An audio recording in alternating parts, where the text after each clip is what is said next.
What's happening? What's happening? You already know what time it is, baby. You're in the Birdcage with your boy, the historian. We getting ready to get this thing cracking. But before we do, please go ahead and hit that like and that subscribe button for me.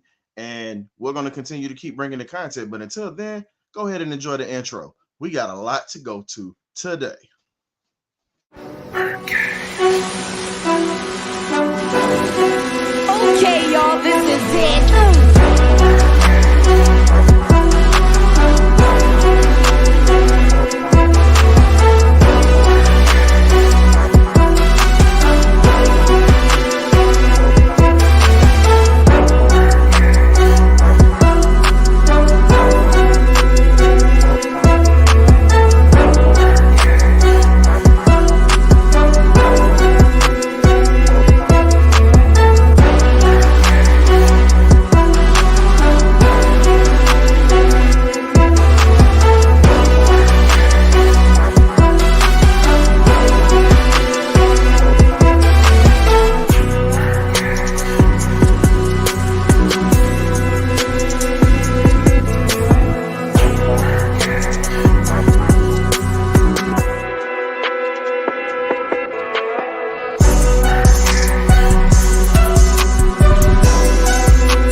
Hey, what's happening? What's happening, man? You already know what this is. You're into the Birdcage tonight. As you can see, as the background is tonight, we still got the pink slip and fish fry for Arthur Smith or whatnot. Nah, he didn't cook the fish. We had some old folks with some soul that did that, but that pink slip is definitely valid because we calling for his head. We got a lot of stuff that's happening right now. So without further ado, I gotta go ahead and bring in my partners, my veteran brethren that's coming through here.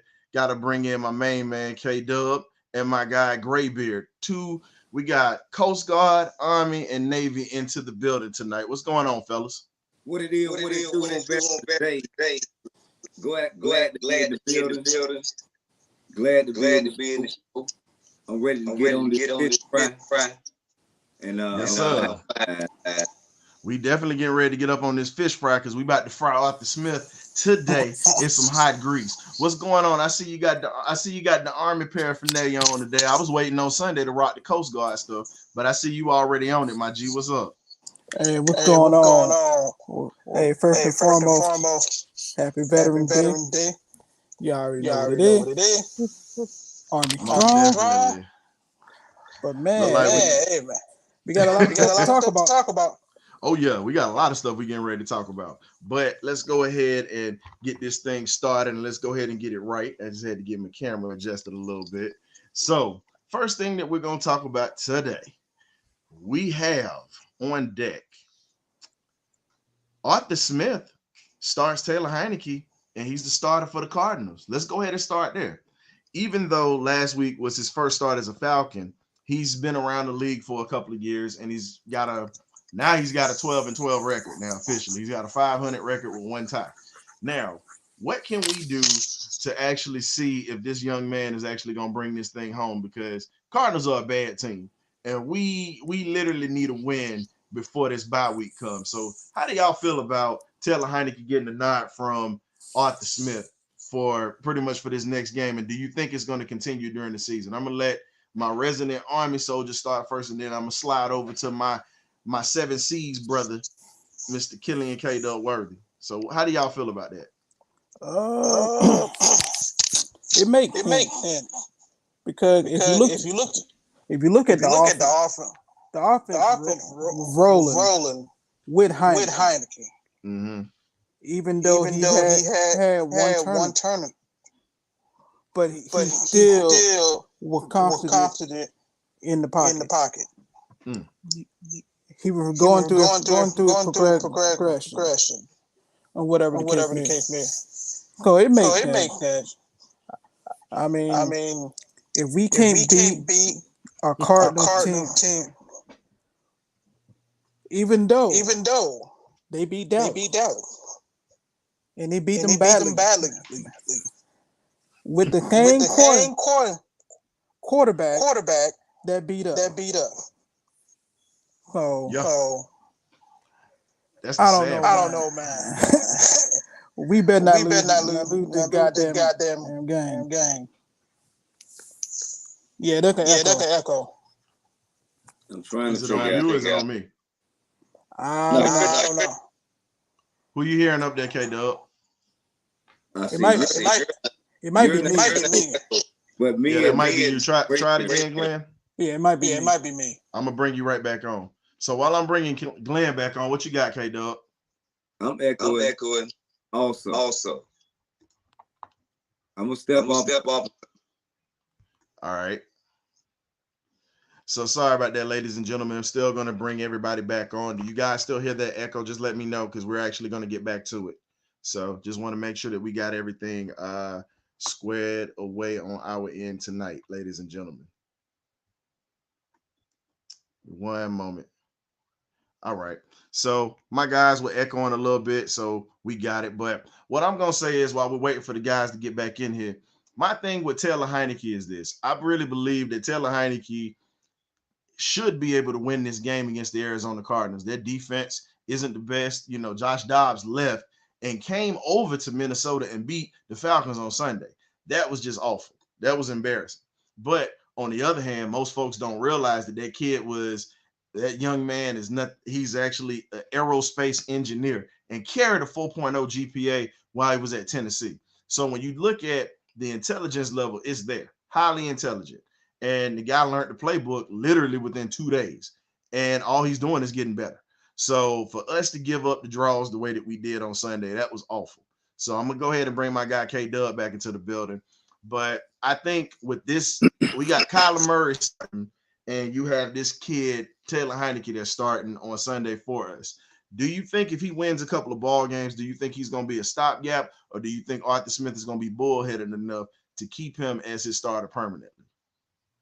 Well, I'm still. I think you're still echoing back there, my guy. What about me?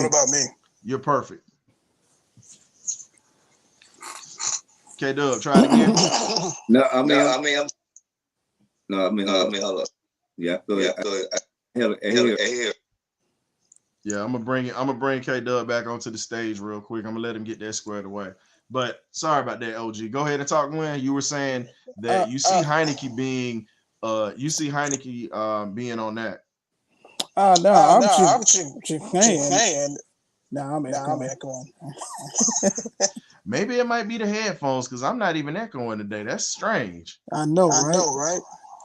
Oh, all right. I'm going out. All right. So while you're going out, I'm gonna go ahead and bring those guys back on, but I'll go ahead and get back to it. So when you look at it, Atlanta has a chance with this Cardinals team. You know, last week we just gave up too much, as I was saying earlier. When you have Atlanta's defense, which is ranked, how can I put it? We're ranked 9th in the league. We're ranked 6th in the league. You're ranked ninth in giving up points, which is 19 points per game.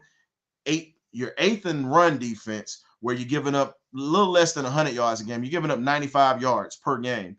Then you have 7th in pass defense, which isn't too bad. You're still in the top 10, but we're giving up 190 yards a game. And I think that total increased last Sunday with Joshua Dobbs. So when you look at it, we have a great chance of being able to open up some doors and really being in a spot to where this defense can get back into being the stingy, no turnover defense, because after giving up last week, I don't put that on the defense, but at the end, they were on the field a little too long. But We still gave up that game at the end, and that defense has to be held accountable to a certain extent. But when your offense can't sustain drives, that's when it's going to be a problem.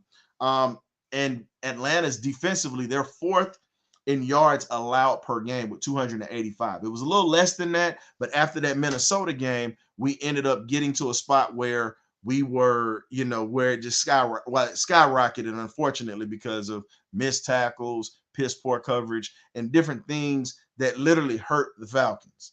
So let me see if I can bring my guys back in here. While I'm bringing them back in here, those are just a little bit of the numbers for the defense. And this is what the Arizona Cardinals is going to face. That offense should not be able to get, in my opinion, I think they should be able to get less than 250 yards if this defense plays the way that we know that the Atlanta defense can play. So, K-Dub, what you got, man? Well, I'm trying to see this echo killing me. So you might have to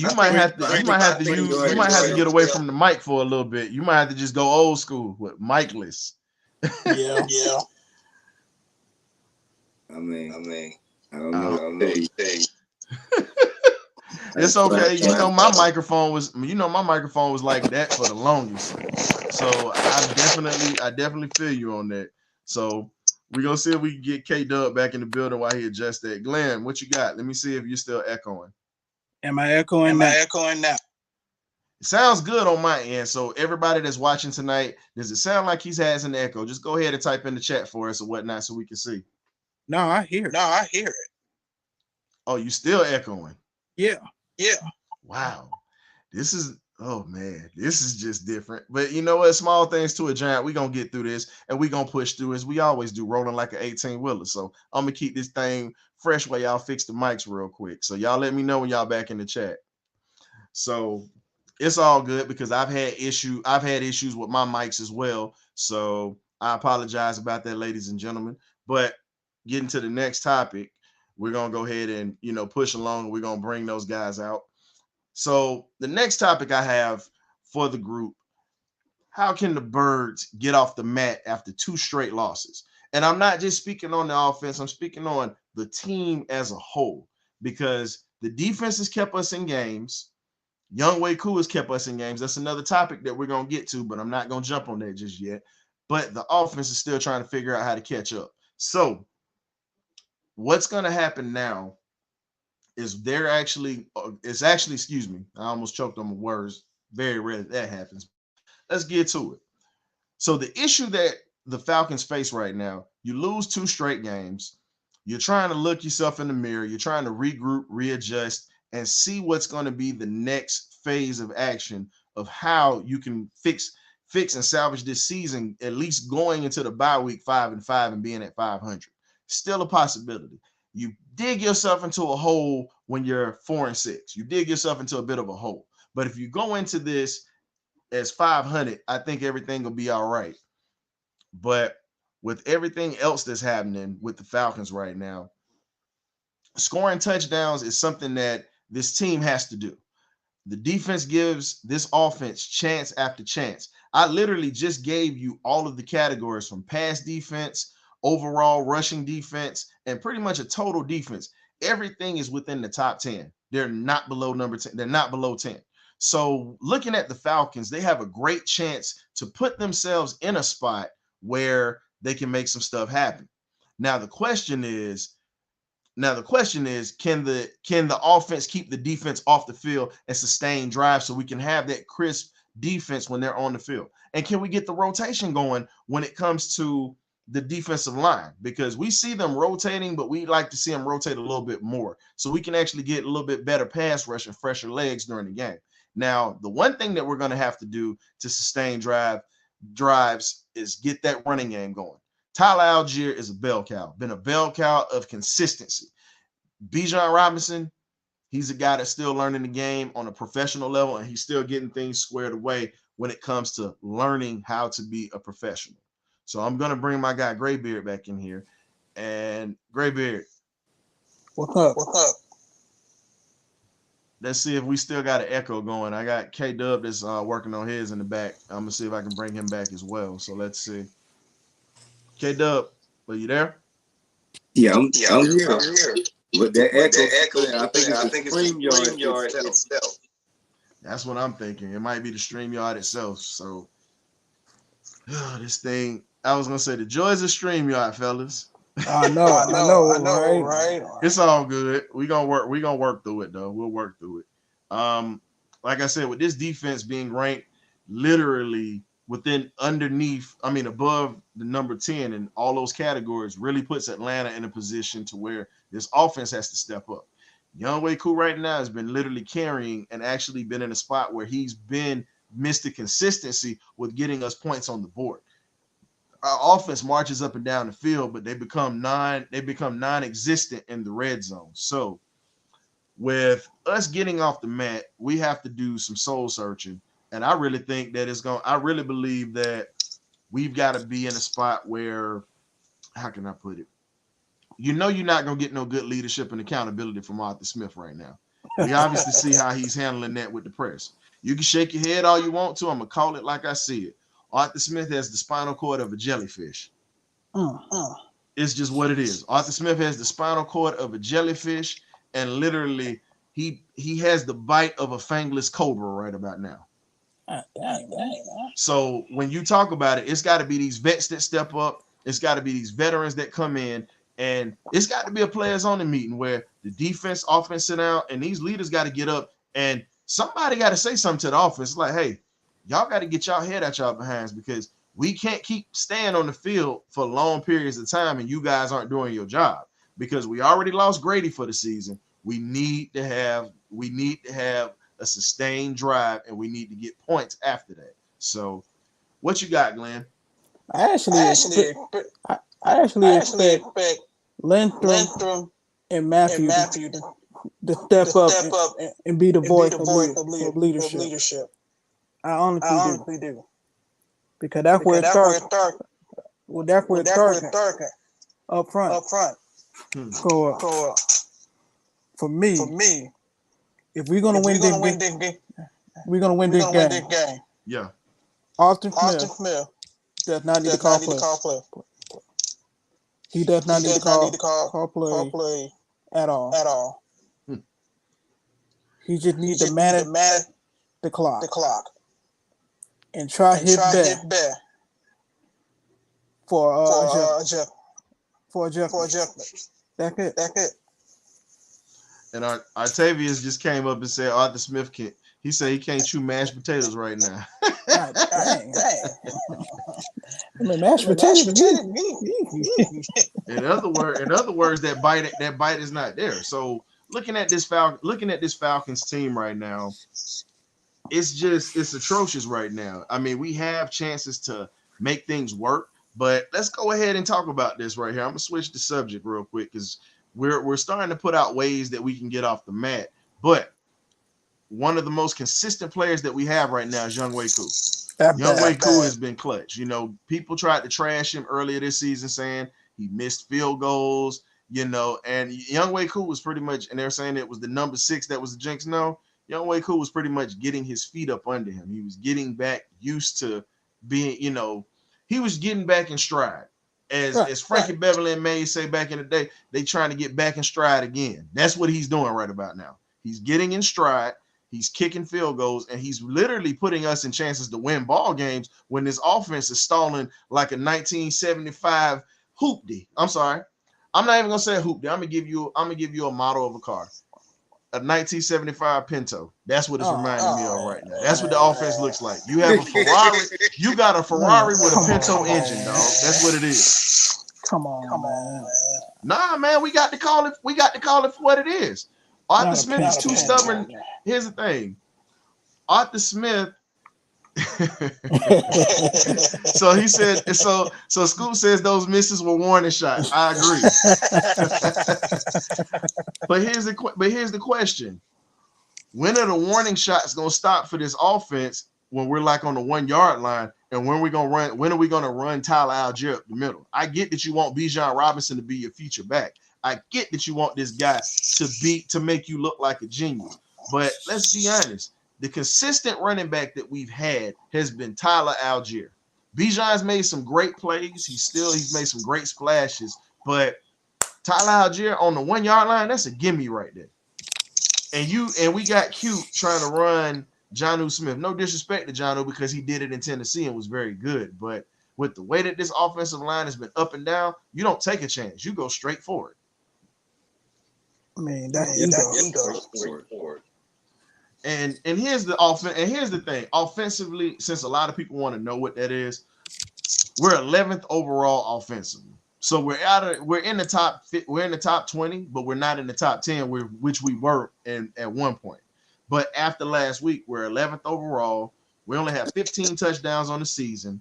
340. We average 344 yards per game. We're 19th in the red zone offense, which is not good. You know, we're 25th in scoring offense, averaging 18 points a game.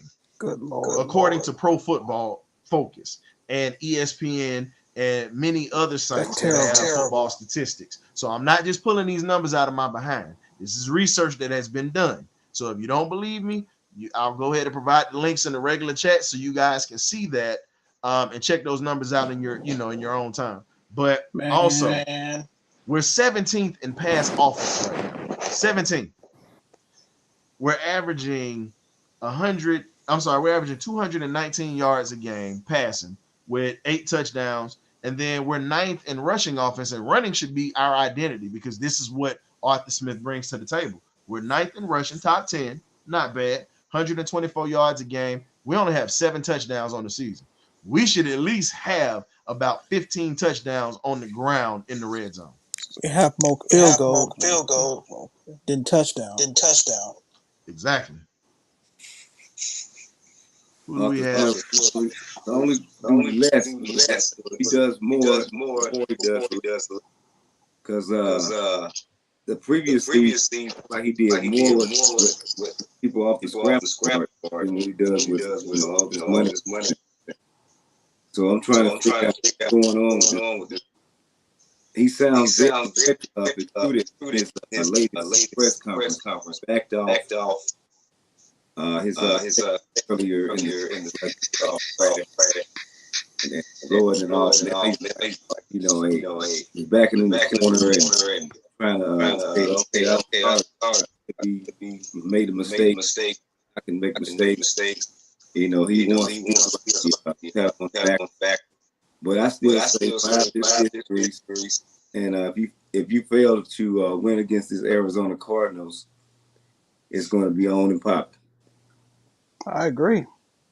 I mean, I definitely agree. I think it comes down to Arthur Smith, man, just putting aside his ego, man, and just understanding that, look, Bijan is not a bad pick, but you don't need to start him. I think the offense run smoothly with Tyler. Started. What it is? Scoop? We got the Black Wall Street Journal into the building, better known as Scoop. What's up, man? Hey, so Ryan, when you went on, I didn't hear no echo. Okay. Yeah. All right, that's good. I'm glad that you didn't hear that. But now this is something else that I had to put out there. We're 14th in third down offense. That was what I forgot to mention for the panel up here. So Scoop, now you're an adamant defender of Arthur Smith and his offense. It's true. It's on camera. He don't lie about it. My man stands 10 toes down. I respect it all day. Now, here's the question. What can we do to improve this? Because you have a lot of answers, and my thing is, I've already said it. You might as well start handing it to Tyler Algier a little bit more when you're in the red zone because he's consistently falling forward. So it need to be the same mixture of how we use in Carolina. Okay. You stretch those characters between Algier and Bijan. You gotta add Cordarrelle. Right. Step up. You ask the question back, then the echo comes off. Say again? When you ask the question, when you go back off, the echoes.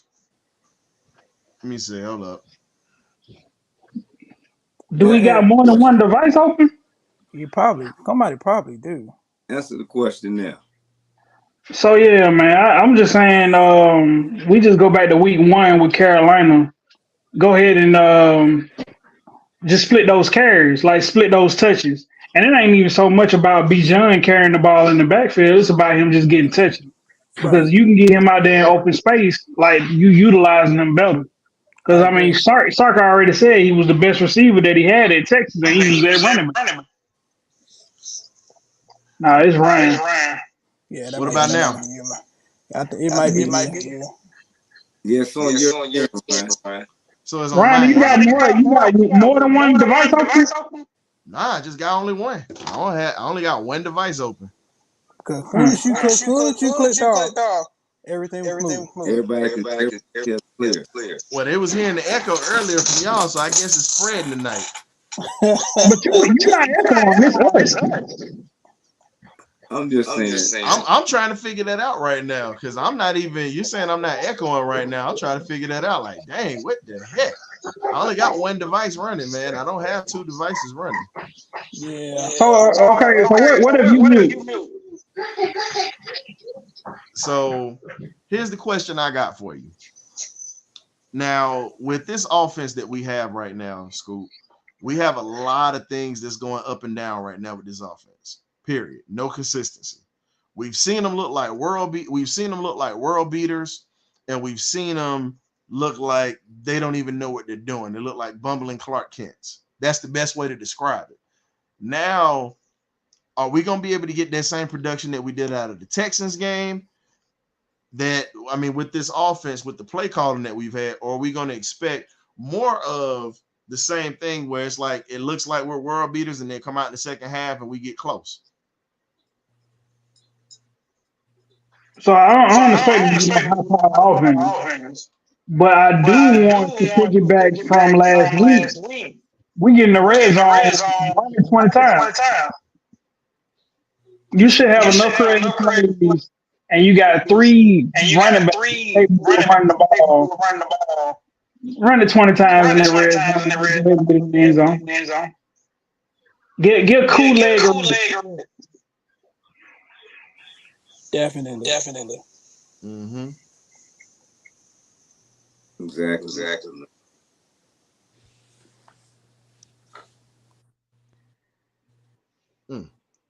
So what about now? How's the sound now? One of us got to talk. Nah, I don't think that's working either. What you talking about? Muting the mic? Yeah, I tried to.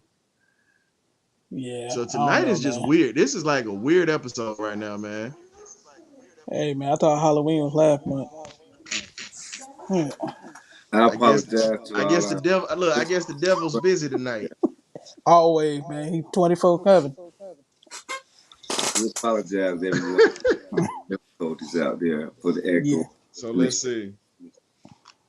You got echo episode of the Birdcage. Hold on, let me try to get back in real quick. But no, I agree with you, Scoop. I think he just need to go back to basics, man. I think he trying to. Hey, what it is, little homie? I think he trying to get too cute. What's going on with you, my man? I think he's just trying to get too cute with it, man. I think he's trying to prove that they made the right decision by making him a head coach. Yeah, bird game. Yeah, but yeah, he trying to be too cute and trying to like come up, trying to be like the got all these exotic plays and whatnot. Man, just keep it simple, man. You on the 1 yard line, Tyler Algier, go ahead and do what you do, man. Make it easy. Be more consistent in that red zone and like go more touchdowns than field goal. Cause Younghoe Koo got like 72 points, man, on field goal, man, and that's go depressing to an offense that was third in rushing last year. And I just think we need to get back to that balance. Well, King Koo is King Koo.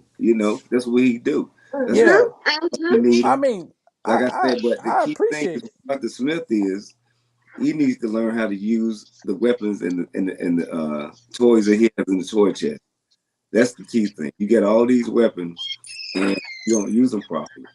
I feel like Bijan is going to be a good back, and he got some special moves and talent, but he has to learn ball security. So he has the same issues that Drake London was dealing with when he came into the league right now.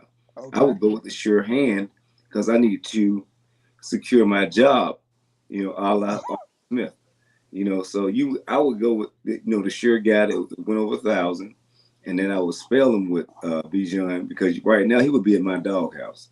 You got a little too many turnovers in the last few games, and right now we're trying to push for a playoff spot. And the only way we're going to do that is possibly to not lose any games in our division going forward. That's my statement on it, because if you look at it, if he actually dials back and simplifies his offense and quit trying to be too exotic, he may actually score more points. I think he tried to overthink it. If he stops overthinking it, and when he puts it on paper, it'll be even more plain and simple for the players and the offensive line and the receivers and so forth. On the defensive side of the football, they play excellent football if you don't keep them on the field all during day. So we need to have longer drives, not throwing the football so much. Get back to what Arthur Smith came in doing, and which is running the football and keeping that ground game going. Then we play solid defense.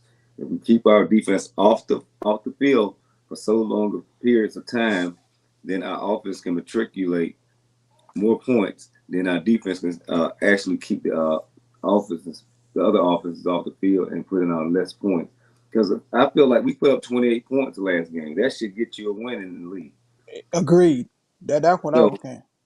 That's my opinion on it. I feel like the defense was also so spent that at the end of the game, because of the quick drives they were having, that they gave it up in the end. We don't have no world beaters. We don't have a San Francisco type defense.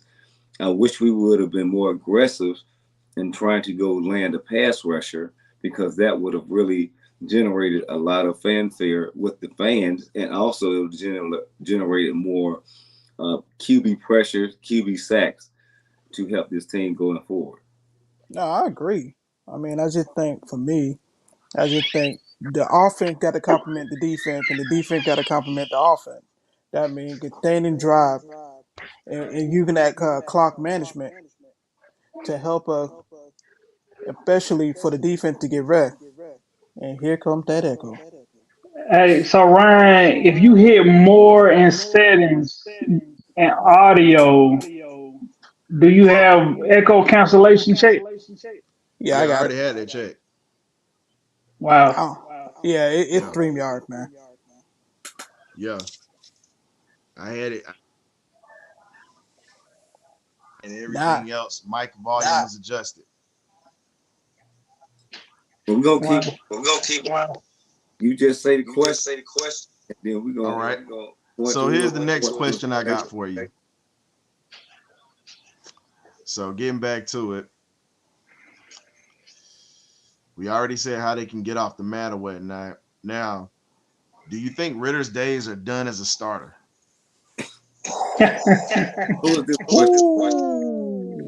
Go ahead, Coop. So look, this is the big experiment. So I'm cool with Tyler Henikie because he's Atlanta guy. But Tyler Henikie could have had 4 interceptions last week. And I'm just being real about it. So if you're going to get 4 interceptions out of somebody, you might well get it out of your second year starter. That's just my opinion. I would not be done with Birdz as a starter, because if you got longevity, you might as well just go with the young guy. At least you know that you got Tyler Henikie bagging them up. I get you. Okay, Doug, what you got? I feel like Arthur Smith like what he want to do. He knows his job, so he's desperate, preaching, because the tune of the song, we're gonna ride with Belt the guy. He now you blink, now put in Henikie looks okay. Looks good. He gets the ball out quick, but he still turns the ball over. So what are we going to do about those that we continue? That's what I'm trying to figure. I still the whole thing we talked bona fide center. That's down to the all season. I feel like we get best center day free agency that will help this team moving forward. But for the question, I feel like Henikie should move. If he drops the ball, he starts playing Fitz magic and plays. Not Fitz magic. That's what he plays like. So that's kind of so if he starts playing, in the pits, you go back to where you're developing. You sit and in the sideline, see something better, a better quarterback later in the season. I'm gonna Hey Ryan, when we respond, do you have it muted? Yeah, that's what I was gonna add. Damn. That's terrible. Go ahead, Glenn. Hey, there ain't no echo though. Nah, it ain't echoing. Yeah, if he muted, then we can talk. Yeah, okay, cool. Nah, I don't think Desmond Ritter thought the day got over with. I just think he was just rattled and he needed to get down for a minute and be like, look, man, you need to calm down, man. You need to go back to your progressions, man. Pretty much go back to the basics, man, and the fundamentals, man. With Taylor Henikie, he's a veteran quarterback. He doesn't know the system and better as Ritter. But the thing that Taylor Henikie does well is that he gets the ball out quicker. He pretty much quick. He pretty much boom. He get the ball out. He doesn't overthink it. If he ain't got it, he either gonna throw it away or he gonna run. That's what Desmond Ritter needs to be doing. But Tyler Henikie, he like I said, he's a veteran quarterback. He's been in for 7 to 8 years. So he understands that. Not like you said, I do agree. That man could have had like 4 interceptions last time. Last Sunday. He only had 1 because we got lucky. I mean, he may have gotten lucky, but a lot of quarterbacks get lucky. I mean, the key thing, you can't hold the football back there. We don't have our line has regressed. That's the main thing about this team. So Desmond Ritter takes too long to get through his progressions. I can't help that you take that long now. I mean, next year it may be better, but right now we're trying to get to the playoffs. That's the whole motto. I can't help you got drafted by a team that's desperate to make the playoffs, man. We don't have time for you to slowly develop. It may take you year 3, but right now, I agree with Octavia. Play like Stroud and come out and do what you got to do. Go through those reads, get that ball out. Quick, forgetting that you run a 4-4 and matriculate this ball down the field and continue to score points and not put the ball in harm's way and be a turnover machine and keep strolling. With him is not the movie I want to see again. So I didn't see Henikie strolling into sacks. I mean, he got sacked, but he wasn't just walking into it. So he makes an effort to try to make the right play, but he's still helter-skelter when he plays. You can still go back to Ritter and let's see what you got later on if we need to. But I don't feel like we need to make the change as of right now because I feel like the last game, the defense kind of sold us out in that game. 28 points should get you a win in this league. But the thing is, though, they were going to field for entirely too long because we had a lot of 3 and out. I really got the defense back because I feel like you said, they got hung out to dry. They was out there too long, man. These short drives, running these rinky-dinky plays that ain't going nowhere, and we're punting the football and turning the football back over on downs, and we're giving it to the other side. That's not helping this football team. Then the defense goes back out there gas or they're bad, and then they're ball. They're gonna give up a point. But the No, flip side of that, you like, oh man, you got to look at Austin, all these players you can just have back. And that Drake London was playing, but come on, you have better as a. I think he did shave that. We on like right on rice right now. We want you fired. but man, I think I agree with what Coop said last Sunday, man.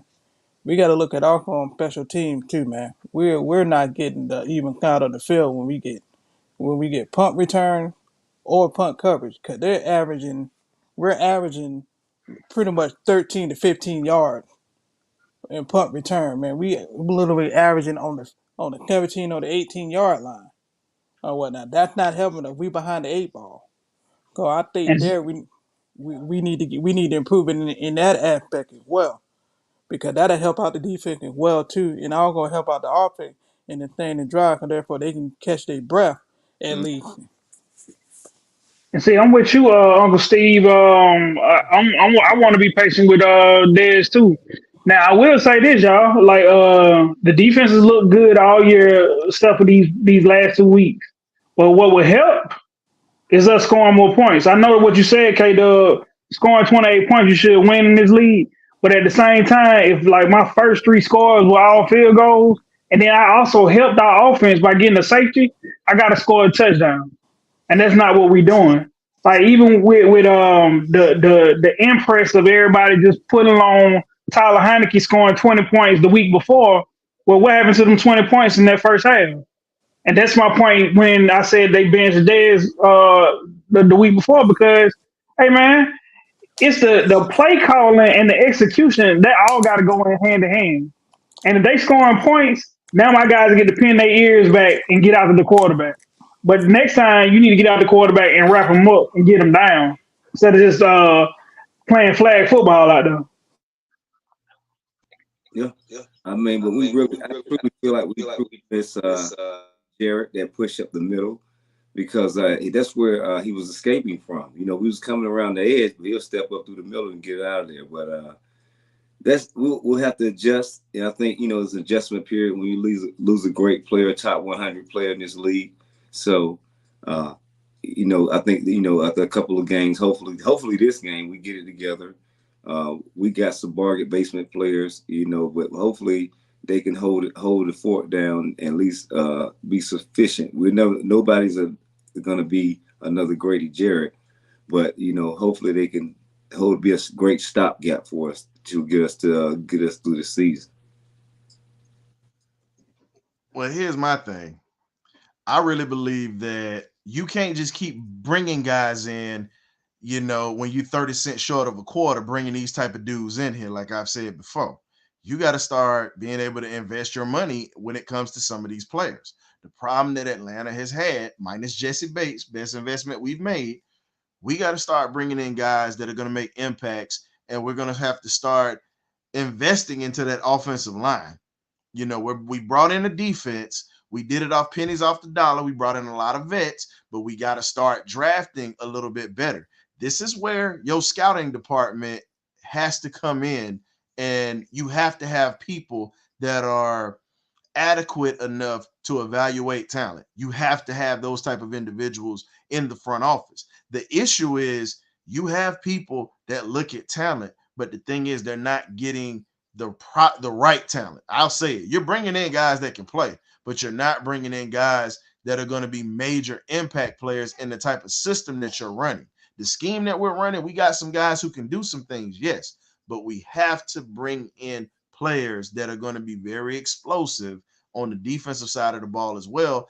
And you got to fix that offensive line. You can't keep holding that thing together with duct tape, glue, super glue, paper clips, and bubble gum. You can't just keep doing that. You have to have that offensive line steady.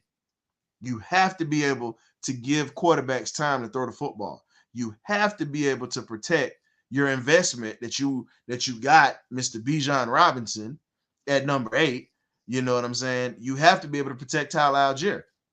So until we can do that, our offense is going to continue to sputter because, we have some consistent games, then we have inconsistent games. Dewey McClain said it the best. When they started drafting guys in the first and second round on that offensive line, you saw what happened when Steve Bartkowski actually had time to throw the football. You saw what happened with William Andrews, Lynn Kane, Haskell Stanback at the end of his career, and can't forget about Mr. Lee Mayberry. You can't forget about those guys. When you started drafting Warren Bryant, R.C. Thielman, and you had Dave Scott, and you had those guys protecting, that was one of the best offensive lines we had. And the last time we had an offensive line like that was 2016 when Matt Ryan had all day to throw.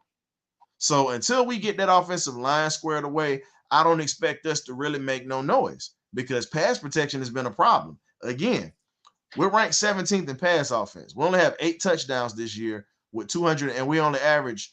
Really, they gave us a nudge because of the last 2 games because of Taylor. But truthfully, we were averaging like 180 yards a game with the passing game. So that's all I got for that one. I think that's going to be the difference the difference with everything. Maybe we can get a coach in here that can actually get Dez right, maybe. Because we saw flashes of what Dez can do with time and everything else. That's just what I got. So correct me if I'm wrong, don't we got 3 first-round pick offensive linemen right now? Lindstrom's good. Hendog is trash at center. We got to get a veteran center like Killian said. And then you have Jake Matthews, who's pretty much close to the end of his career now. I mean, he's been in the league for a minute. You got to start looking for his replacement because he's not going to be around forever. Yeah, we traded back up in the first round to get McGarry too, right? Yep, and we here's did. the thing, and McGarry is as pedestrian as a New York turnstile of the subway off 125th Street. I'm not disagreeing with that, but I'm just using your theory and your scenario. But here's my question. Here's my question I have for you. When have we really evaluated talent for real? You had a kid in Peter Skoronski you could have drafted that would have been good to come in and take McGarry's spot. Instead of paying him all that money, man, we should have let him walk. And we should have I'd rather down the hill with a younger guy. The reason they brought him back, and we all know this, was to keep Lindstrom happy. That was the reason why. Now, if we don't get a veteran center, I got a number 63 that's already in red and white that will look good in the Falcons. But they're not gonna draft Van Pran. We all want Van Pran to come. But I'm gonna give you another center. But I'm gonna give you another center that I would look at. There's a kid right now, and I know it's gonna surprise people when I say this. Go to Iowa. If you want a center, go to Iowa. Those boys are steady, they're strong. If I'm gonna get me a center, I'm gonna get me a Big Ten guy. I love my SEC guy. Cedric Von Pran is a beast. I would take him in a heartbeat. But since we don't draft Georgia players, if we're gonna draft guys like we take Ohio State guys, we take guys from the Big Ten. Guess what? Go ahead and take a Big Ten center. You know those guys in Iowa are corn-fed, not cornbread, corn-fed and meal, and pretty much tossing hay bales. And you know that they can play inside the phone booth and they can pass block. I want a veteran center. Well, here's the thing. We all want a veteran center, but if you look at it, most of the veteran centers have been snatched up so far in free agency, and they've been locked up. So if you can't get a veteran center, you got to go and scour the draft to bring in some good talent. Well, I mean, I understand what you're trying to say. We don't free agent hasn't hit. So if there is a free agent center that comes out that's a veteran that's pretty good, I would take him instead of somebody else coming in and had to develop, because Skoronski could have been a bust. I mean, he could have been. Apparently he hasn't been a bust, because if you look at his numbers, the boy been balling all year. Could have been. I didn't say. And another guy we passed on Panay Sewell. That's another guy that we could have had. I'm trying to get at it. We need to solidify that center position, because Mac. When we brought Mac in, what do we do? I'm laughing at Octavia. My bad. What do we do? Not laughing at you, just laughing at Octavius. I'm sorry. I mean, but here's the thing. The one thing we knew about Cleveland was this. Cleveland has solid players. They've had them for a long time. And we ended up benefiting. If you look at it, Look at all of our impact players that we've had. They've all come from the AFC North, right? Mohamed Sanu, Cincinnati Bengals. Alex Mack, Cleveland Browns. You have Jesse Bates right now. Understand that? Cincinnati Cincinnati Bengals. Bengals. So I'm just saying, most of our impact players that we've had have come from the AFC North. They play tough football, hard-nosed football, and it's not patty cake where they come from. No, I know it ain't patty cake. I'm saying when we got him, what happened to the Falcons once we got him? We went 8-8. Ryan, Kato, you ain't saying that wrong. No. You ain't saying nothing wrong either. We went 8-8 in the first year. And then think about it, we go 8-8 in the first year. We go to the Super Bowl in the second year. We get to the divisional. I'm just thinking about it. We got to the divisional round in 2017. We just need that.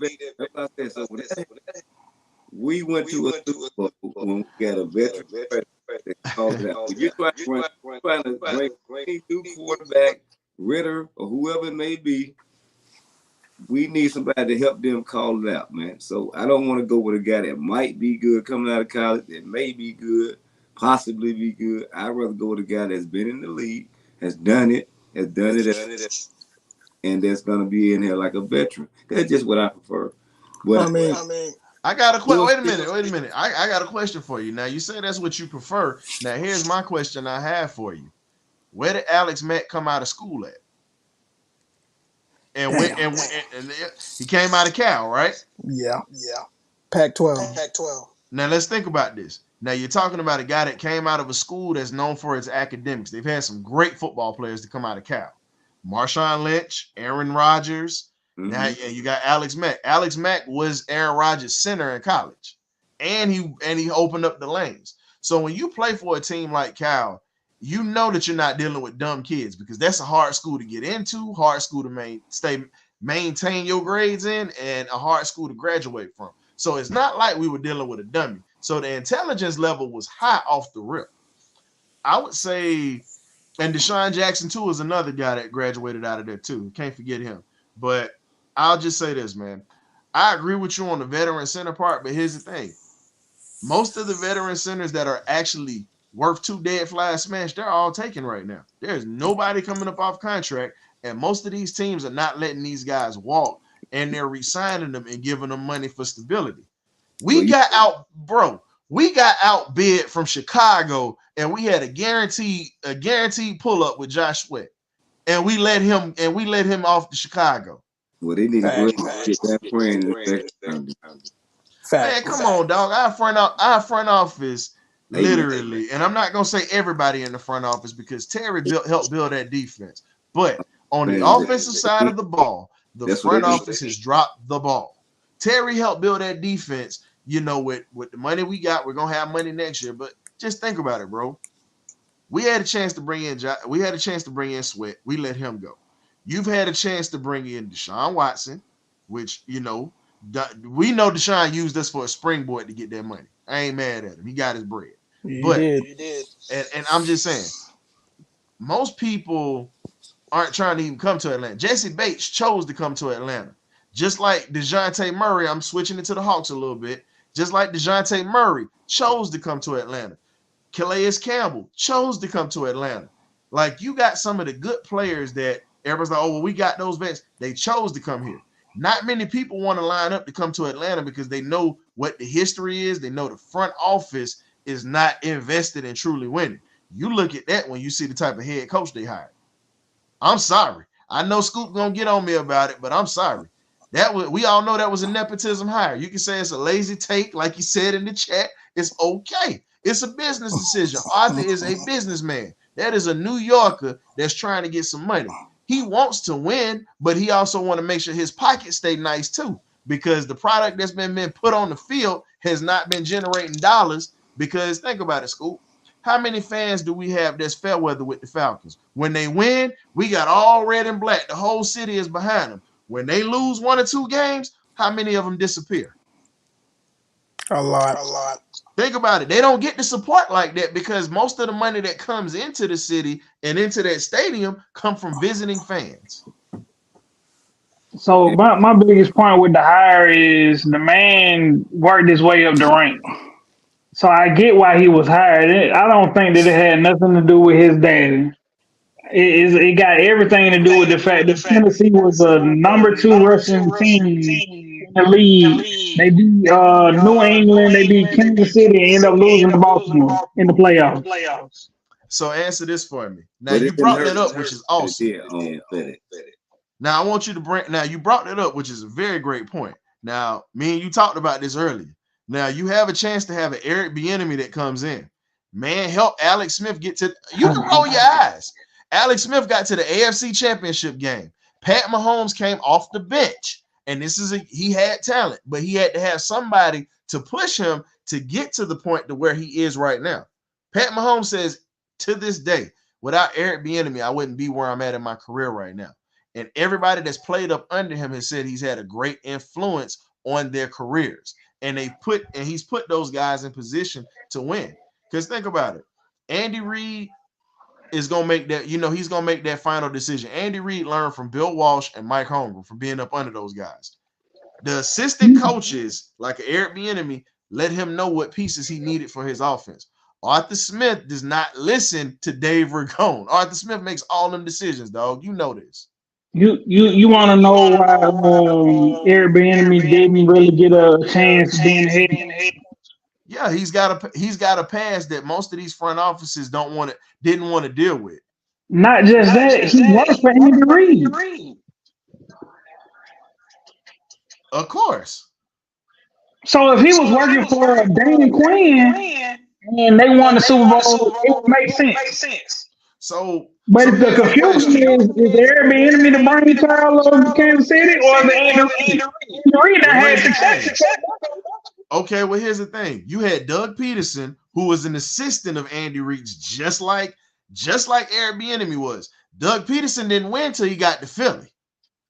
He didn't win anything until he got to Philly, and he struggled his first season. He won a Super Bowl with Andy Reid. But here's the thing. But he was rewarded with an opportunity. That's what I'm getting at. Every Andy Reid coach that's been in that tree has had a chance to be a head coach. Majority of them just went out. Bieniemy hasn't had the shot yet. Right, but does it mean Atlanta missed out on it? Yes. All 32 teams did. I say this, but here's the thing. But this show is not geared towards all 32 teams. We're geared towards the Atlanta Falcons, the team we root for, bro. We're not talking about these other teams. But you're only talking about one individual. Of course. But here's the thing. I gave you a list of coaches who pretty much would be viable. You got a Byron Leftwich that can come in as an OC. I'm not saying head coach right here. I said OC that can move up into the head coach position. Now I gave you a list. Say again? Give your viewers the list. Oh, you want me to give the viewers the list? Give me yes, please. I got you. That's fine. You laughing. It's fine. It ain't nothing to me, dog. It ain't nothing to me, family. Okay. So, Glenn, don't you go over that instigating stuff now. My bad. So I'll give you this. You got Steve Wilkes. That's at the top of the list. You saw what he did in Carolina when he came off the bench once the coach that they had there, what's his name? Matt Rule was fired. Steve Wilkes had them literally one game away from the playoffs, and he salvaged their season. That is a guy people will play for. And Wilkes got a raw deal from Arizona. You got Byron Leftwich. Say again. K-Dub, did he freeze up? Yeah, he froze. He froze up. What about now? Okay, you're right. All right. So here's my thing. So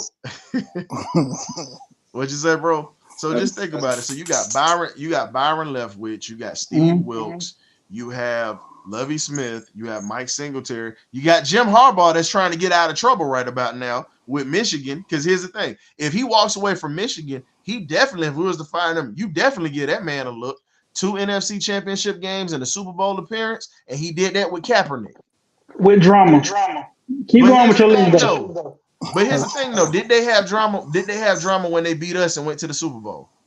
I'm sure they did. They was quiet. The only drama they had was when Kaepernick started taking the knee, and that was what started a lot of stuff. But before that, they didn't have it. So I said Steve Wilkes, Byron Leftwich, Lovie Smith. I'm trying to think of the kid's name that I literally just had his name or whatnot, bro. Aviro, the cat that was a defensive coordinator for Denver. Yeah. Then you also have outside of Aviro, I said Mike Singletary, right? Yeah. Yeah, you did. Okay, I just wanted to make sure I had him out there. Lovie Smith is another guy. You got Jim Caldwell. You have Jim Caldwell. You know what I'm saying? You got Brian Flores, and then you have Mike McDaniel, and then you also have Aaron Glenn, and you can bring back Raheem Morris. Those are the coaches that I have.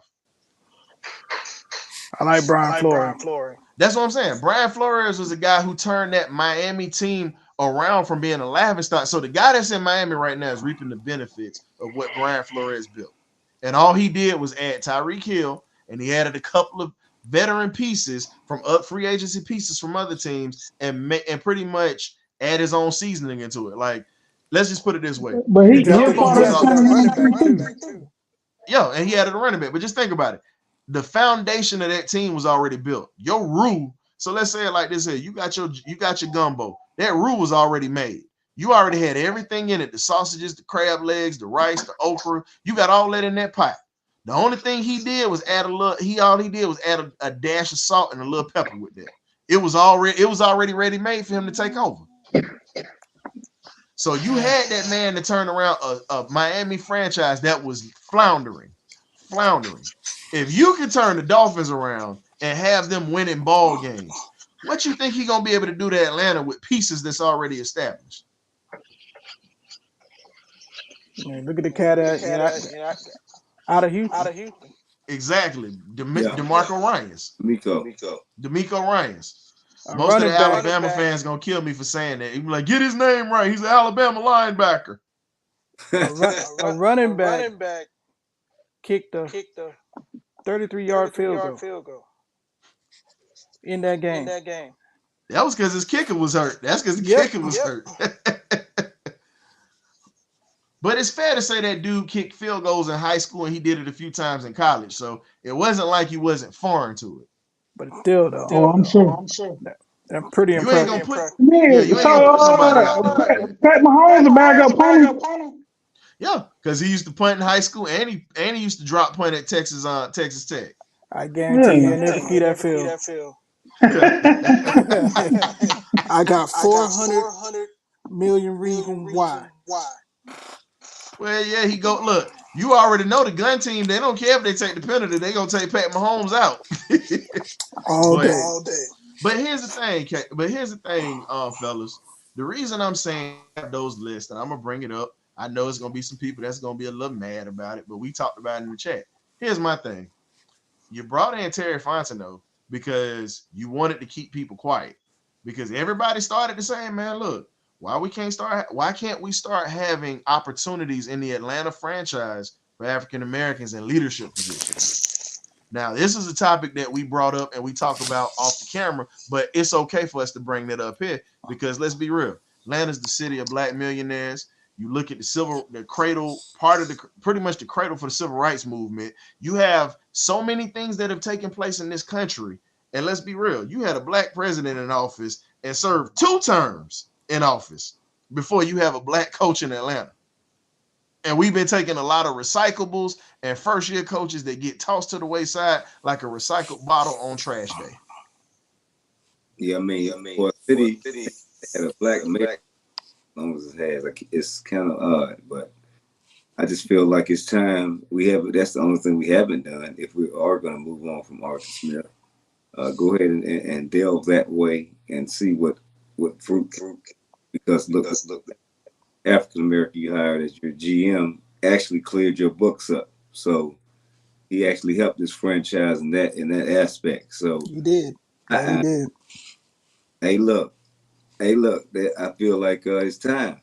You know what I'm saying? So if it's not going to be whoever they may have in the works, bring somebody in that's going to motivate and move the needle forward, so they get this team to a Super Bowl and actually win. Instead of go up there and embarrass the city like we've done 2 times.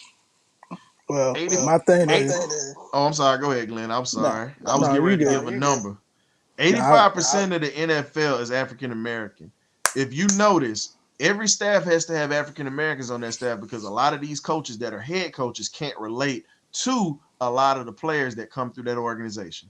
I know I'm not trying to be funny. I'm just being honest. You look at it in college. You have to have somebody that can relate to these kids because most of these young men, and they don't relate to some of these guys that come from boardrooms and middle class homes.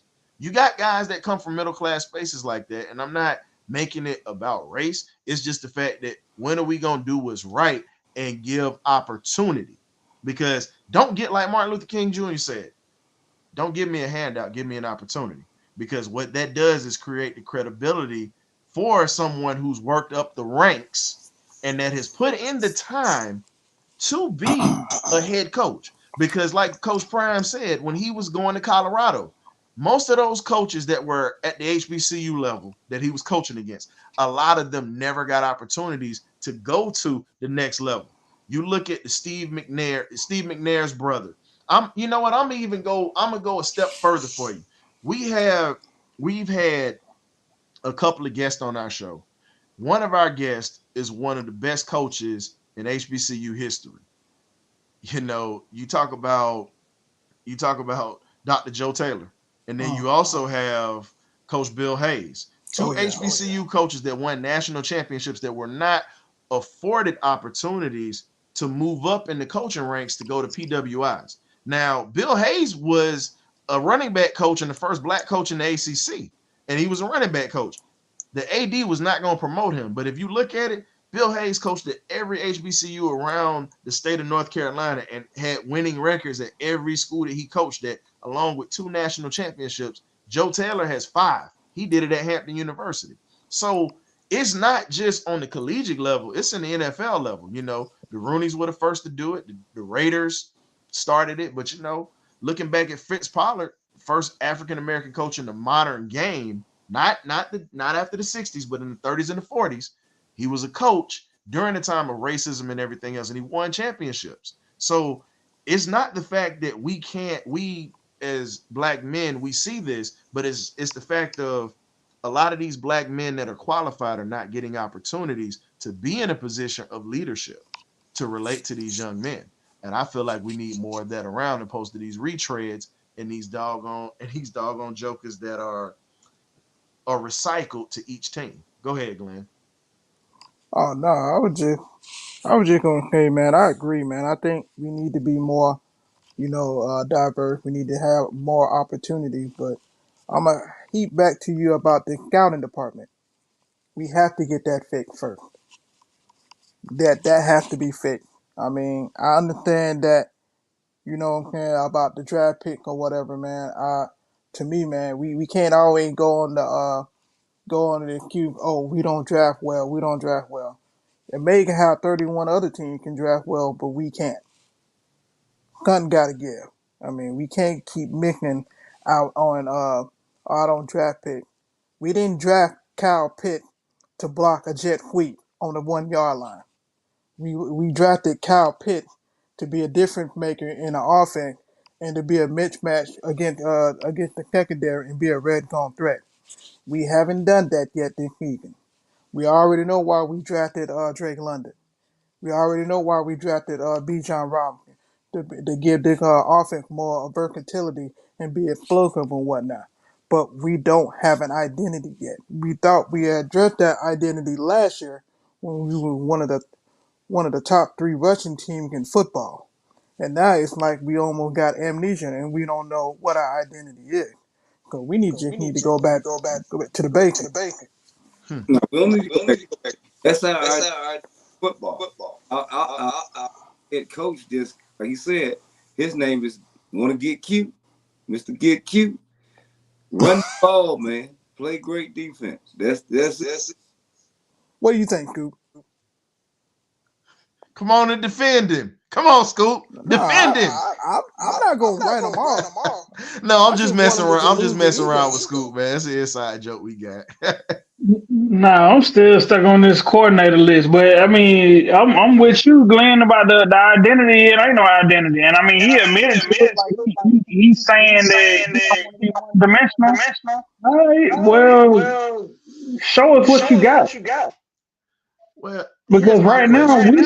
we see the skill level, and see, look, we talked about this earlier. You talk about Bijan not being used properly, but he's still ninth in the league in yards. Mm-hmm. Now, just imagine if he was used properly. Yeah. Well, when you have a coach, here's the thing, and I'm gonna say this, and I know I'm gonna piss some people off, but I'm gonna make some people happy. When you have a coach that has a jellyfish spinal cord, a jellyfish type spinal cord, an amoeba type personality that just adapts to the podium to appease these people that's talking to him and not really putting boots to asses, it's just what it is. Because here's the thing. When you got a guy that comes from a background that ain't had to struggle, that ain't really had to fight for nothing, yeah, he moved up in the ranks. But when has he had to really fight for something, dog? When did he really have to fight for something? Because here's the thing. If you got somebody that's got some fight in them and competitiveness in them, they going to come with it, period. Scoop, you know this. I know this. Kill know this. And so does Glenn. Let's be real, dog. You played with one of the best HBCU corners. You played for one of the best HBCU corners and Coach Anthony Blaylock. Competition is everything. You know that. And here's the thing. We are not competing at a level that we should be competing at right now. And that comes from piss poor leadership. Think about it, man. You pretty much come into Atlanta. You really are in a spot. Shout out to Weehawks TV. Y'all check them out tonight. They doing their thing and whatnot. Our family out there. You know, they got some great content, but I'm gonna get back into I gotta get back into my rhetoric. Let's just be honest, man. When you talk about competition and you talk about being able to move right, here's the thing. It's time for him. Yeah, you address the media because that's part of your job. But as a man, you have to be on top of your game when you're leading other men. And we're gonna speak on this. Shout out to the vets, but I'm gonna bring a little military rhetoric in this. And I'm gonna speak on this. And there's some great ladies that are leaders out there as well. But I'm speaking on a lot of the young men who come in. That some of these guys, you know, they got their minds wrong, and some of the ladies got to check them. But in this situation, when you have an older coach or a coach that actually has a backbone, you have to set boundaries for these young men, period. You have to have an old school mentality like a Jerry Gray and a Ryan Nielsen to pretty much get some of these young guys to buy into being fundamentally sound, not causing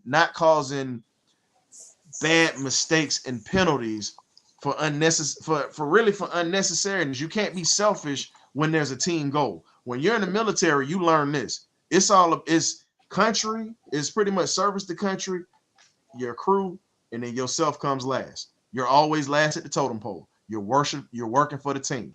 And when you talk about that, most of your former football coaches, a lot of the old school coaches, now I'm talking about Bear Bryant's and a lot of these old guys, Norm Van Brocklin and guys, they all served in the military at one point, whether they were officers or whether they moved up in rank to become leaders of divisions of men. Buddy Ryan was one of the best leaders of men. Buddy Ryan also served in the Korean War at 19 years old, and he had grown men he had grown men who were older than him that he had to coach, and he had to literally grow up fast. So when you talk about that, it's a little different being on the football field, but most that don't know this, NFL, pretty much American football was based off of rugby, pretty much. Australian football comes to the States, becomes an exercise game pretty much to keep military officers who were in Ivy League schools in shape. Keep them in shape. Injuries are your casualties. That's your death on the field. So you have to be able to replace a guy that gets hurt. You have to be able to make adjustments on the fly, just like you in battle. All my combat vets and my vets that have dealt with conflict, you know what I'm talking about. You can't sit there and do the same thing. You have to adjust when the time is right. You have to demote people and move people up when the time is right. And I honestly think that Arthur Smith lacks that in leadership. That's just my opinion on that. And you have to have somebody that's going to stand on their conviction and not straddle the fence. You got to have somebody that's 10 toes down, whether you're right or wrong. Period. And until we get somebody that's going to be like that, we're going to continue to flounder with piss poor leadership, bro. I'm sorry. He's not a good leader. Okay, so I'm gonna go here with this because I know you just went on your rant. But what about last year and the year before?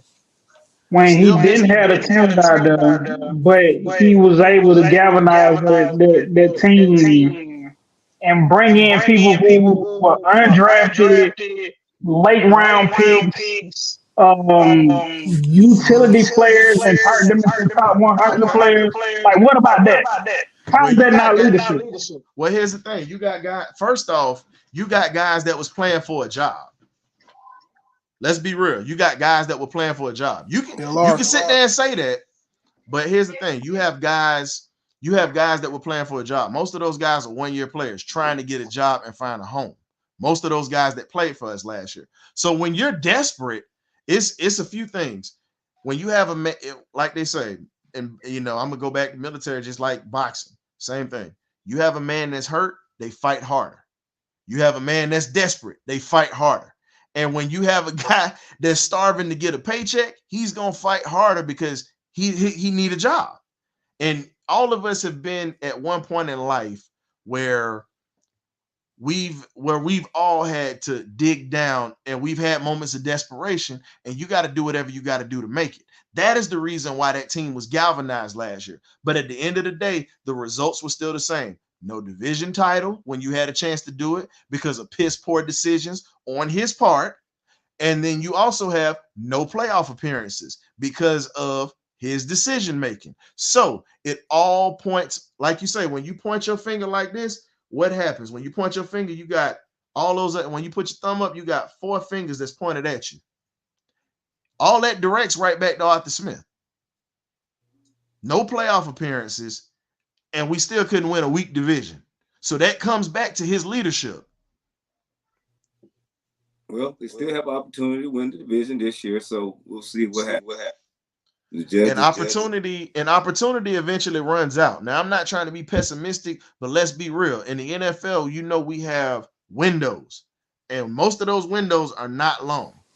You see how long it's been since we've won a playoff game and really even been competitive in the division. I mean, I'm on the fight. He's gonna get fired. Just saying, let him play it out because he's gonna just play himself right on out the door. I mean, it just is what it is, sir. The old going to the military. Attitude reflects leadership. Yeah. So my thing is, I do agree with Scoop because what Scoop said was accurate. That man had really nothing last year. No. He really had nothing but who? Cordarrelle Patterson, a guy that he brought in that was a wide receiver and punt return specialist and turned him into a running back, and he was effective.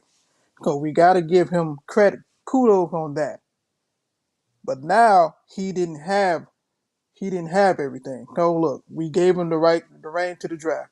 Okay, you can draft whatever you need to get this team successful. And he drafted Kyle Pitt, Drake London, and Bijan Robinson. So my thing is, you got all these people. How are you going to manage them, put them in place, and make them effective on the field? This year he hasn't done that yet. But I got a question for you. Now, y'all, it's all nice. It's all rainbows and sunshine when y'all want to give him a hero cookie for a participation trophy.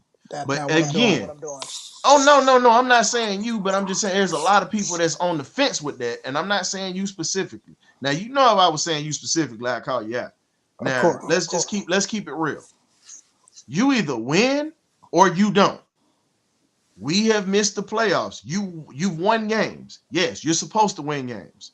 Now, you lose games in that division because of piss poor choices. You had a chance to win the division last year, and you just pissed it away.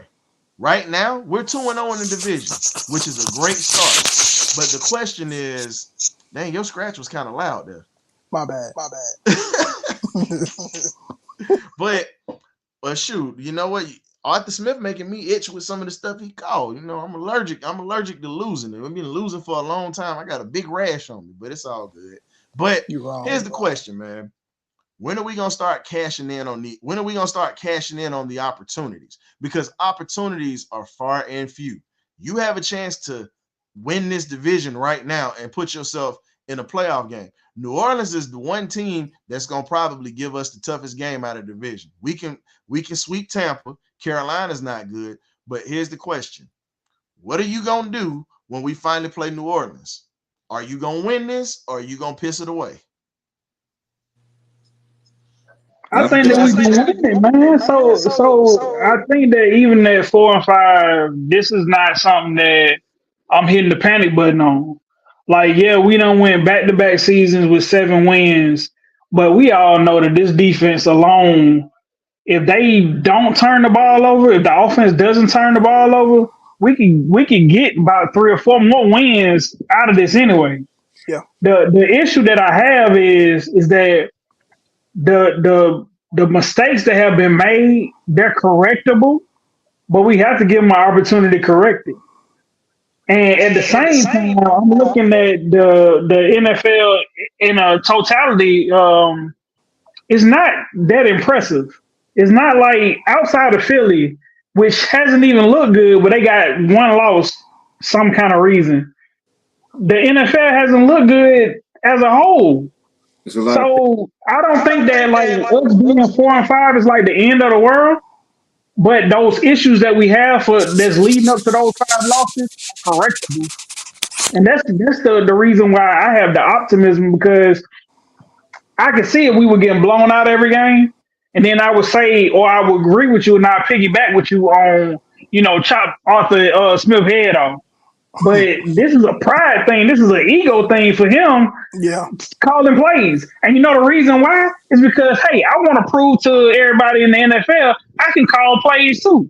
I see Andy Reid doing it. I see Kyle Shanahan doing it. I see Mike McDaniel doing it. I see Matt LaFleur doing it. I want to do it too. Well, Scoop, there's a difference between pride. It's a difference between ego and a low self-esteem. Ego is when you can actually humble yourself and go holler at somebody to bring in some help. Because here's the thing, he's going to get all the credit, win or lose. So if your ego is there, go get you a competent offensive coordinator. You have a low self-esteem because you can't trust anybody. You can't trust anybody. And the thing is, you got a yes man as an offensive coordinator. And with that yes man as an offensive coordinator, let's be real on that, bro. You got to bring somebody in that's going to challenge your offense and that's going to get them to the next level. Dave Ragone ain't that dude. And outside of Dave Ragone scripting those plays, Arthur Smith has to humble himself, or he will be humbled, and bring somebody in that's going to help this offense out. Period. You hear that press conference yesterday. He didn't. He couldn't have. No. But here's the thing. Everything sounds good with words. I heard the press conference. I'm saying this is my opinion on this. Yeah, I hear the press conference. I hear what you're doing. But when are we gonna see it? I'm assuming that we're gonna see it Sunday. Oh yeah. I'm gonna tell you right now. He done did it. Look, I know I was born in Atlanta, Georgia, but here's the thing. But when it comes to these doggone Falcons right about now, I'm a Missouri resident. I'm from the show me state. Show me and don't talk about it, because we've heard you bump your gums, you know what I'm saying, many, many times before. So all I'm saying is it's like this. You either gonna put up or shut up. If you don't put up, it's time for you to get your pink slip, slide on over, go, you know what I'm saying? You might want to take your money, open up Thelma's over there in Pink City. If anybody remember back in the day, good old Thelma Soul Food, the peach ribs, and let's just call it for what it is, man. Open up that soul food joint and learn how to fry some fish. because you got enough money to air condition hell. Your dad is the CEO of FedEx. So going to another business you might be able to be profitable on. That's just me. 5.4 billion. That's a lot. Well, I ain't gonna sit here and do that, but I'm gonna say this here. Until he show me something there, hey man, he been public enemy number one. Homeboy got a low self-esteem. He's worse than the fat girl at the prom that got stood up and she got a box of Twinkies at her house crying in her pillow because Johnny stood her up for the prom queen. I'm just saying, bro. You making promises to us right now. We sitting here looking at you like, all right, we getting ready to leave you right out in the dust, fat boy. I'm sorry. I'm feeling it tonight. Y'all got to forgive me. Tonight is just one of them nights. I'm just at this point. It takes a lot for me to get like this about the Falcons because I love this organization. I love this team. I support them. Been supporting them since 1991, just like you guys. But eventually, mediocre play got to go. Of course. It's got to go, dog. It's got like a personal thing. Shot fire.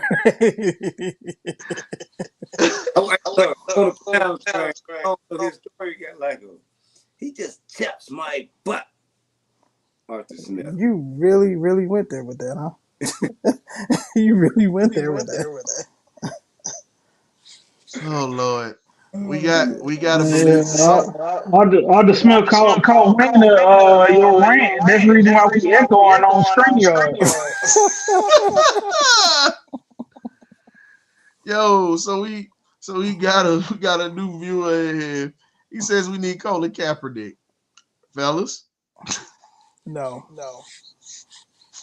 I'll tell you this here. Colin Kaepernick ain't gonna help the Falcons get out of this situation. You got to build that offensive line first.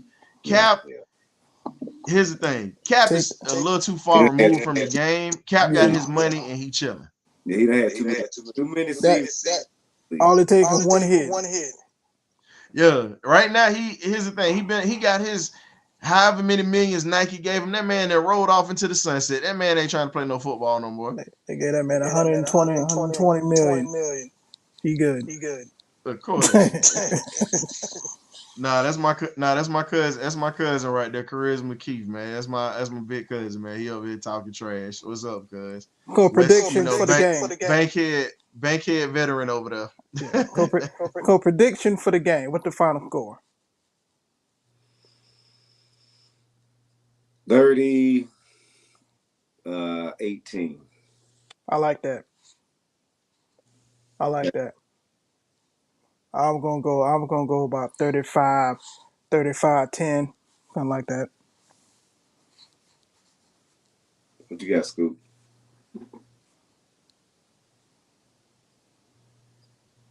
This a road game, right? Yeah. I say 21-10. I know Cato just threw 30 out there because he said 28 points supposed to be enough to win an NFL game. He don't throw them extra 2 points in there. We gotta win.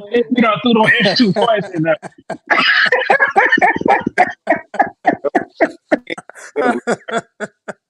Good Lord. But no, I like that. I like the 31-18. I can't 35-10. I think we're gonna come down there with a purpose, man. I honestly think we're gonna right the ship before the bye, get this dub so we can get ready for the dreaded ain't. You just gonna pass. Hold on. You just gonna pass over me like that and not let me get a chance to give a scope prediction? I wasn't ready. I thought you was asking everybody the scope prediction. Dang, I'm like, dang, he just done jump to the bag heads, man. Ooh, that hurt my feelings, man. Now for the historic. What do you have for? Younghoe Koo with 15 points and the offense with 7. So I'm gonna say 22-10. I'm only the offense got to show me something because Younghoe Koo is the freaking offense right now. Ouch.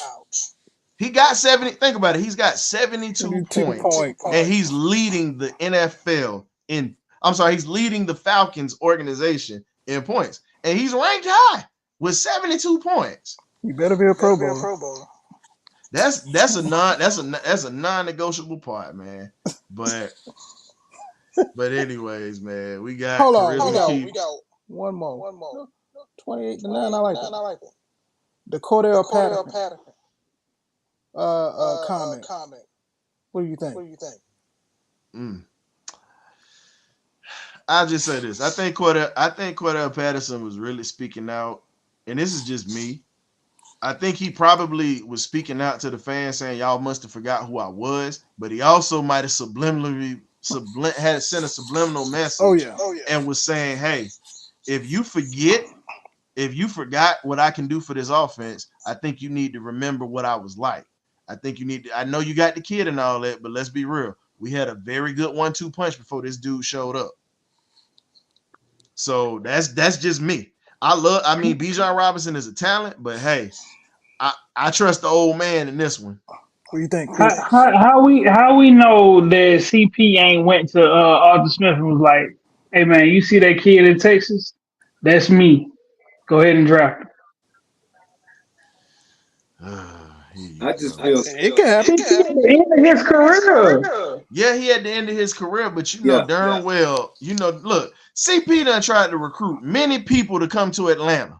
I like that. And nobody listened to him, dog. That's the bad part. That's what I'm saying. Arthur Smith picked this kid because he was a top running back in the country. And I'm gonna tell you the truth. Bijan is nasty with it, but I'm gonna give you a guy who we probably could have got this year in his draft. We could have got a Quinshawn Judkins out of Ole Miss.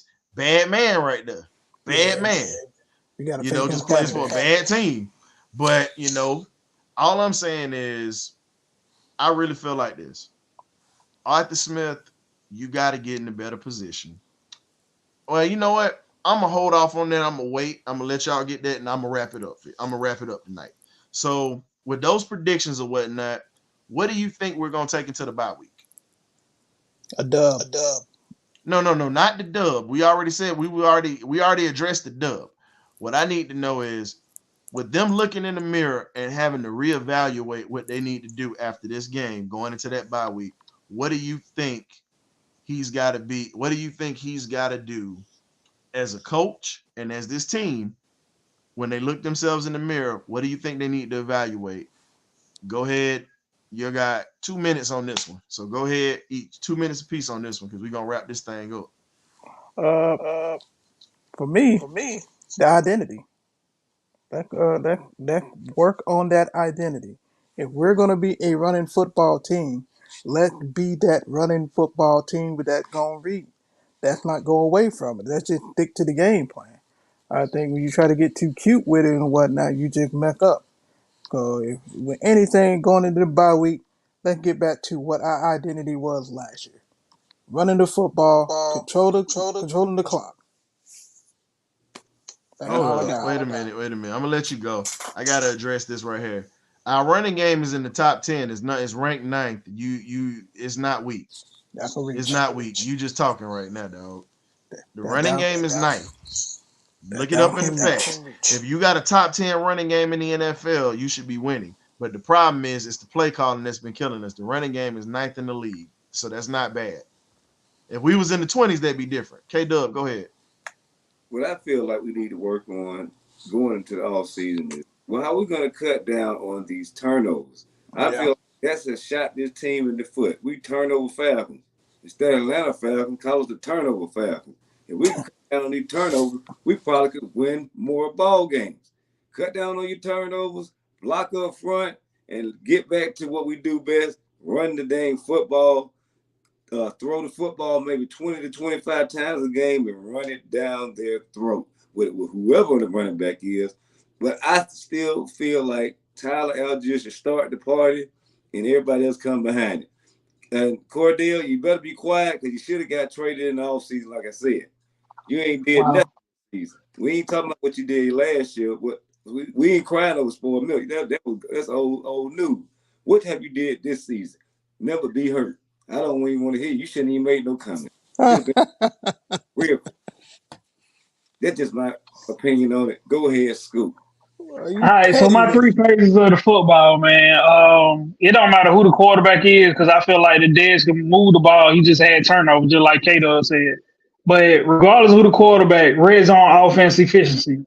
We need to score touchdowns, not field goals. Field goals keep the other team in the game. Touchdowns mean that we're going to actually win the game, not get us scared in the fourth quarter. The The second second part part. is defense. Get back to tackling like we did the first week of the NFL or the first 5-6 weeks that we did in the NFL season, where we was tackling the ball carrier as soon as they came up and converged. Like my old coach always say, get about 14 hats on the ball, and Mhm. you got to have the referee pulling you off of them. And then the third phase, my boy Marquise Williams. I hope I'm saying his name right, Coach. We got to fix this special teams, dog. We got to fix it because it ain't looking good. It ain't looking good. You looking like you on the ropes about to lose your job. So that's my three phases, man. Red zone efficiency, tackling, and that special teams. It got to be fixed ASAP. Well, I was getting ready to touch on the special team, so I'll add on to that.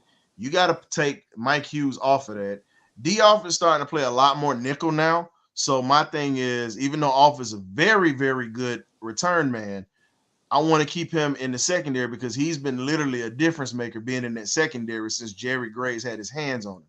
Now, as a return man, I feel like Scotty Miller don't get the ball enough. So guess what? Put the ball in his hands. You put him back there. You use his speed. You put him in a position to set up good field positioning. We have yet to have a good return, except for when D. Alford returned it. We have yet to have a very good return this season consistently. And the thing we're missing right now, we're missing Avery Williams right now. We are Yeah. truly missing Avery Williams as a return man because when you look at the spark that he brings, the returns that he has, he understands how to return a football. He understands when to make a move, when not to, how to let your blocks establish, and he's not just taking off. So that's a third portion of the game. Also, we've got to stop big returns with the kick coverage. We've got to be able to keep guys, when they return the ball, you keep them behind the 25-yard line. You have to. Because if you give your defense anything 60, pretty much from about 70 yards or shorter, that is going to be very tough to defend defensively. And if our offense can't sustain a drive, defense is going to get worn out and they're going to give up points like they did last week, period. Because you get tired chasing those guys and hitting. Now, as for the running game is not the problem. The problem is play calling for the running game. That is the issue. So I have my cousin, he's saying that the running game is the problem. I'm going to explain this to you from what we're saying. So he was validating that Cordarrelle Patterson shouldn't have said anything. Now, what I'm saying is with that running game, Tyler Algier is the bell cow. Pretty much he established that last year. He's a guy that's consistent. He's physical. He falls forward. He stays healthy. And he picks up at least about 3.5 to 4 yards a carry. So when you're averaging 3 to 4 yards a carry, or you're at least getting 2 to 3 and you're picking up those yards, that right there keeps those chains moving and it keeps that defense on the side. My thing is, you start wearing these guys down in the first half with Algier. You sprinkle a little Bijan in there, but then in the second half, start getting heavy with Bijan and CP. Start having packages where you got CP to line up in the slot and you have Bijan and Tyler on the field at the same time. So they don't know which direction you're going to go. Because this is a way that I'm going to blame it on Dave Ragone. If you're the offensive coordinator, you've got to start scripting it to where your playmakers can get the ball. You got to start using Kyle Pitts in different sets with Cordarrelle Patterson or Jonnu Smith in different sets with Drake London. The thing is, we have so many weapons, but you have people that are so incompetent when it comes to scripting plays and putting things together. It becomes an issue to where you could have one of the most high-powered, explosive ball control type of offenses, but because of indecisiveness and not bringing in a guy that's going to be consistent with his hands. Van Jefferson has all the speed in the world, but his hands, he forgets those hands a lot of the time. We brought him in because he's got good speed and he's got size, but as for his hands, them hands, it seemed like He's like this. He got nubs for hands. He don't use his hands. He got nubs. But I'm not gonna get too heavy on him because y'all know I'm a rant on them Gators anyway. So you know how I get down. Yes, you but are. All I'm saying, I really feel like this is something that, like Scoop said, it can be salvaged.